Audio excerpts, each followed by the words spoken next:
Notre série sur les prospects NBA continue. La draft est le 18 novembre et aujourd'hui on va parler d'un style potentiel, mais qui n'est pas un style puisqu'il est annoncé dans les loteries avec Erwan et avec notre ami Alan d'Envergure. On va parler de Patrick Williams, le joueur de Florida State. Alors, allons directement dans le vif du sujet. Quel est son profil à ce joueur méconnu par rapport à tous les autres? Ouais, déjà, son histoire un peu, elle est intéressante parce que c'est l'un des joueurs les plus jeunes de la draft. Il est né en août 2001 et c'est un joueur qui a toujours été sous-coté.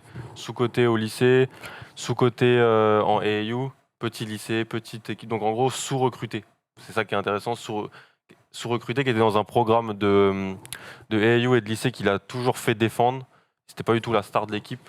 Il a déjà été modélisé dans un rôle de poste, à l'époque c'était poste 3-4, maintenant je joue à plus 4, défenseur, et vraiment super bon joueur de complément, et qui montre par moments des flashs où on peut se dire, ah, peut-être qu'il peut prendre des décisions balle en main et qui peut tirer. Donc c'est un joueur qui a toujours défendu, pour moi c'est un des meilleurs défenseurs de la draft, qui est un bel athlète, et qui a tellement été sous-coté qu'il a vraiment de l'envie de montrer qu'il Revanchard. Exactement. Qui n'a pas eu les paillettes de McDonald's All-American, Jordan Brand Classic, des gros programmes de lycée.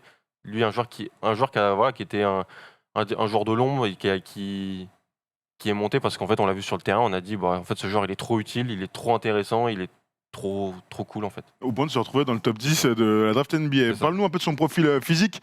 Et on a vu c'était un beau bébé, hein, notre ami. Beau bébé, ouais. 2m03, très costaud, un poste 3-4. Ouais. Poste 3-4, il a passé les 100 kilos là, je pense. Ah, très bien. Bienvenue au club. Et ouais, franchement, physiquement, le potentiel du 3&D peut-être. Ce qui se fait beaucoup en NBA aujourd'hui, c'est-à-dire mettre des 3 points, défendre sur les postes ailiers. Truc intéressant, c'est qu'il était tellement fort défensivement en NCAA que son coach le faisait défendre les porteurs de balles adverses. C'est lui qui s'occupait des meneurs. L'année dernière, il est Six Man of the Year de la ACC. En tant que freshman, il est meilleur sixième homme. Tout à fait. Donc c'est pas un joueur titulaire. Il n'était pas starter, non. Et on le retrouve pourtant dans le top 10 à la loterie de la draft. C'est quand même assez rare. 0 match starter NCAA et potentiel top 10. Ça, c'est archi rare. C'est hyper rare, ouais. C'est hyper rare. Il jouait 22 minutes par match. Et après, moi, il était meilleur que des titulaires. Mais c'est le fonctionnement de Florida State de fonctionner comme ça. C'est l'équipe, je pense, NCAA qui ouvre le plus ses rotations. Il joue à 10. En NCAA, tu joues à 7, 8 souvent. Et lui, il jouait à 10. Voilà, ce que j'adore, la protection de cercle. Pour un poste 4, c'est un des meilleurs protecteurs de cercle de la draft. Et voilà, il a une vraie polyvalence défensive. On lui a demandé de défendre sur l'homme. Je pense pas qu'en NBA ça sera possible. Il va pas. À part sur des coups. À part sur des coups, mais en fait, il rentrait et directement, il prenait le meneur adverse et tout terrain. Il essayait de le détendre. Il essayait de l'éteindre. Okay. Et il passait très bien à travers les écrans. Il se faisait pas manger et quand ça switchait avec un grand, lui, ça lui posait pas de problème. Donc c'était pour ça. Le coach avait compris que ça pouvait bien fonctionner comme ça.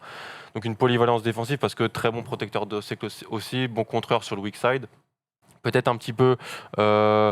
Pas un phénomène athlétique latéralement, c'est-à-dire qu'il est, il est lourd, il est grand, il est un peu haut comme ça, donc pour baisser les hanches, c'est pas toujours exceptionnel. Mais moi, j'adore commencer avec lui par sa défense. Je pense que c'est par sa défense qu'il va gagner sa place dans une rotation NBA, tout simplement. Très souvent, on voit de toute manière ces profils-là déliés. Ça me fait penser à Dort, que certains ont découvert pendant cette bulle NBA, qui trouvent des rôles dans des bonnes équipes NBA, justement grâce à leur défense et au physique aussi. La meilleure chose pour jouer à très haut niveau, pour être sûr de jouer, c'est de défendre. C'est de défendre parce que tu peux après en attaque, si tu es discipliné, que tu es dans le passing game et que tu prends ce qui te revient parce qu'il y a des joueurs meilleurs que toi autour et qui vont créer des choses et toi ça va créer des espaces. Si derrière tu assures défensivement, et tu as raison, Lou Dort qui est plus à un poste 2 c'est un meneur même en NBA. Mais qui est un poste 2 en NBA parce que c'est quand même mieux quand il dribble pas hein, quand même.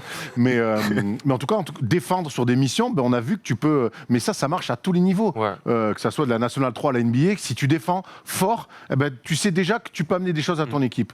Et notre ami, il a toujours défendu. En plus, c'est ça qui est bien, c'est que au lycée, il défendait déjà fort. Et il était super heureux de faire cette tâche-là. En AAU, souvent, ça défend pas trop, c'est plus du showcase offensif. Moi, j'appelle ça. Catastrophe, tu peux le dire. Hein. Il y a beaucoup de zones, C'est c'est du naze. showcase offensif en fait, là, du AU.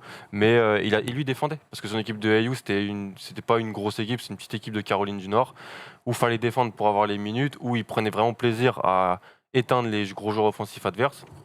Et il est arrivé à Florida State avec ce pedigree-là, et il arrive à la draft avec ce pedigree-là. En fait, il est beaucoup moins talentueux offensivement que plein de joueurs de cette draft, mais les gens qui l'ont dans le top 10 disent en fait, ce mec-là, je peux l'insérer dans tous les rosters NBA. beaucoup de rosters NBA et je peux le faire jouer dans les équipes de playoff. Donc c'est pour ça que sa cote, elle monte. D'accord. Et j'ai l'impression, on parlait du côté revanchard, du fait qu'il soit sous-estimé depuis le lycée, qu'il a clairement décidé que la défense lui permettrait d'atteindre le haut niveau.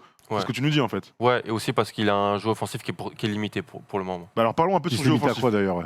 Parlons de son jeu offensif, tu parlais de 3&D. Ouais. Est-ce que son shoot peut lui permettre d'être justement ce type de joueur-là en NBA? On pense souvent à Trevor Ariza quand on cite ce type de profil. Qui était quand même un joueur, de ce que tu me dis, Alan, qui était quand même un joueur plus abouti. Trevor Ariza, il a eu un moment ici. Oui, et puis il espérait un jour grimper, bien sûr. C'est au fur et à mesure de sa carrière qu'il s'est transformé en 3&D. PJ Tucker, si tu veux. En tout cas, Covington, absolument. Qui est l'un des meilleurs comme ça en ce moment. En fait, c'est les flashs qui font dire potentiel 3&D. Il a pris 50 tirs à 3 points en une saison NCAA, c'est peu. Un 3&D, il marche à 6-7 tirs à 3 points par match. Et comme l'avait dit Alex avec Killian Hayes, les bons shooters shootent. Donc si tu shootes pas beaucoup, c'est peut-être que tu n'as pas confiance en ton tir et donc que tu n'es pas pour le moment un très bon shooter. En fait, il a tenté moins de 100 jumpers en fait, sur l'année. Il prenait aussi pas mal de longs 2 points.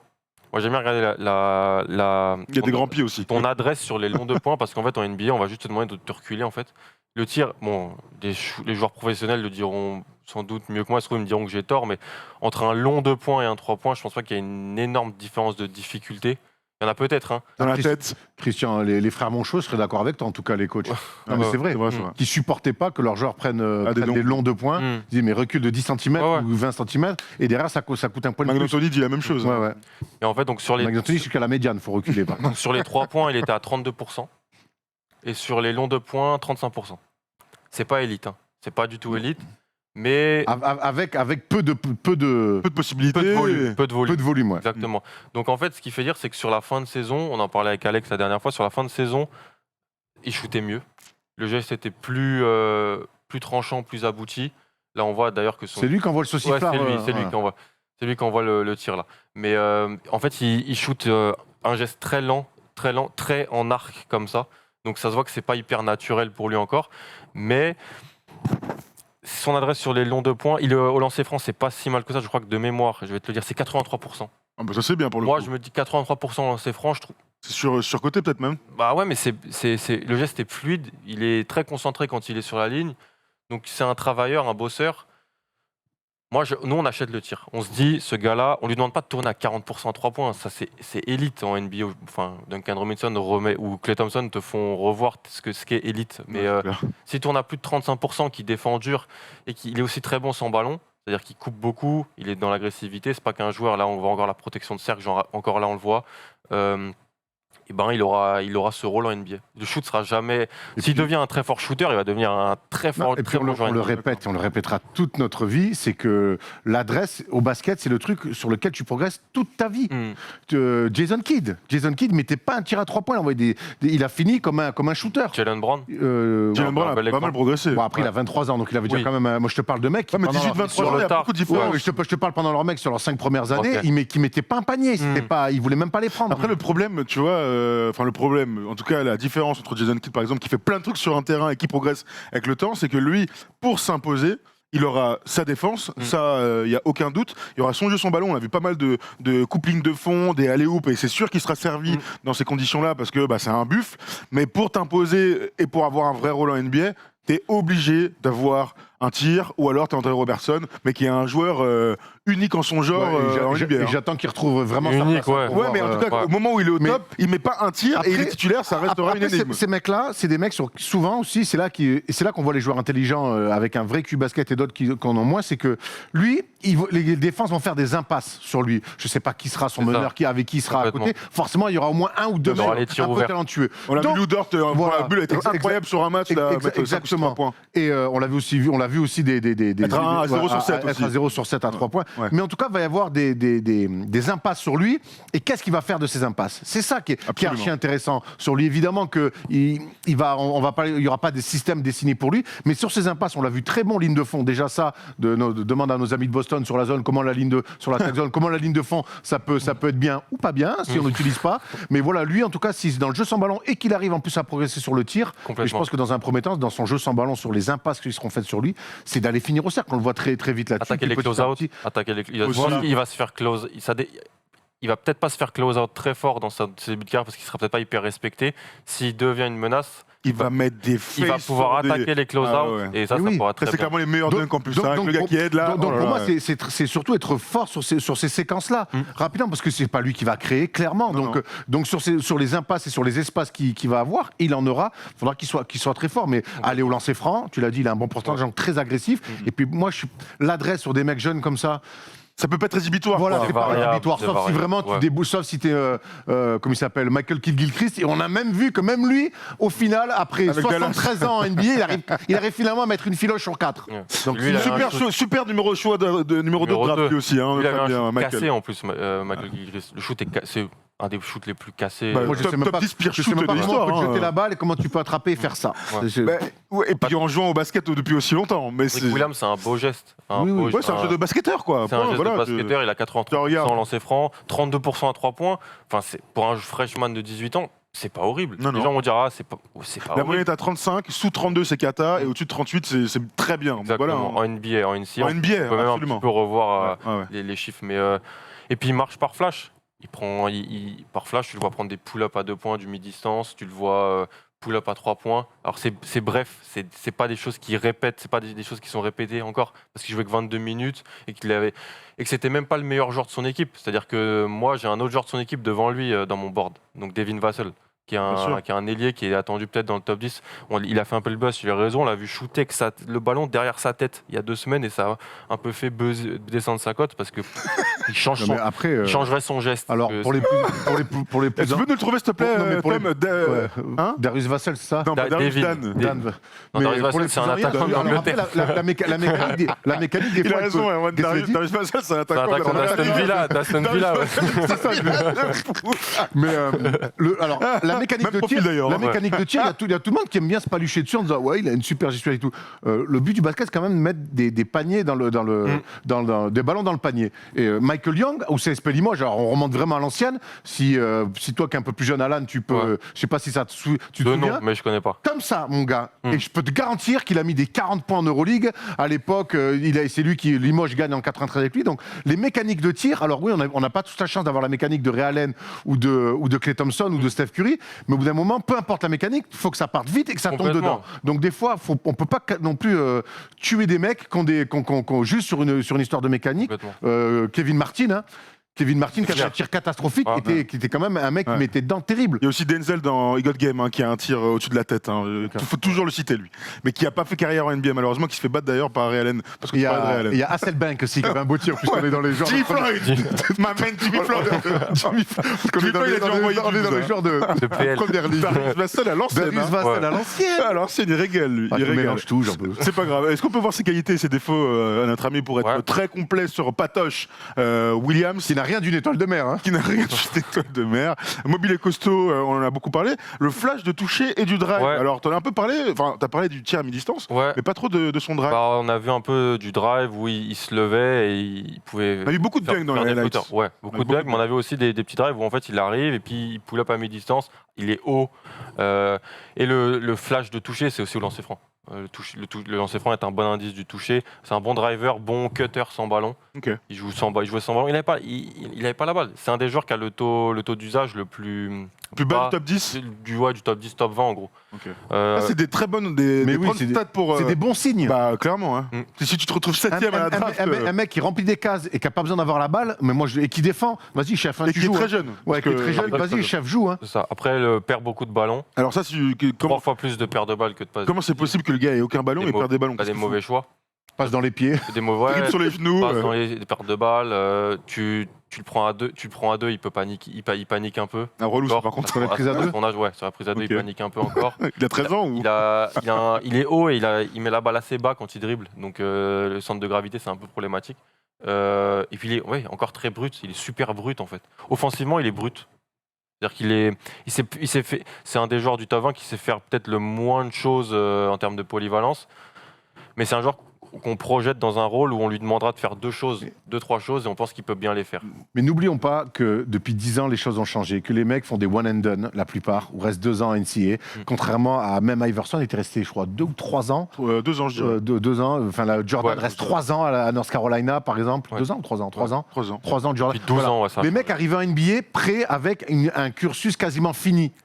C'est plus le cas aujourd'hui. Et aujourd'hui, sauf si tu es un top 1, top 2, top 3, mais derrière, la plupart des mecs, ils doivent finir leur formation. Et la NBA, de plus en plus, les franchises ont pris ça en tête que il fallait finir la formation C'est de des ces jeunes joueurs. postes-centres de formation. Voilà, c'est des postes-centres de formation. Complètement.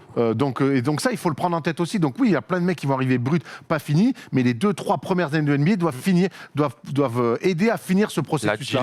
La G-League doit aider à ça. Exactement. Dans les passages en G-League, on voit l'importance de la G-League avec certaines franchises, Toronto notamment. En G-League de l'équipe de Toronto, à un moment, quand Stackhouse était le coach, ils avaient Van Vliet et Siakam dans l'équipe.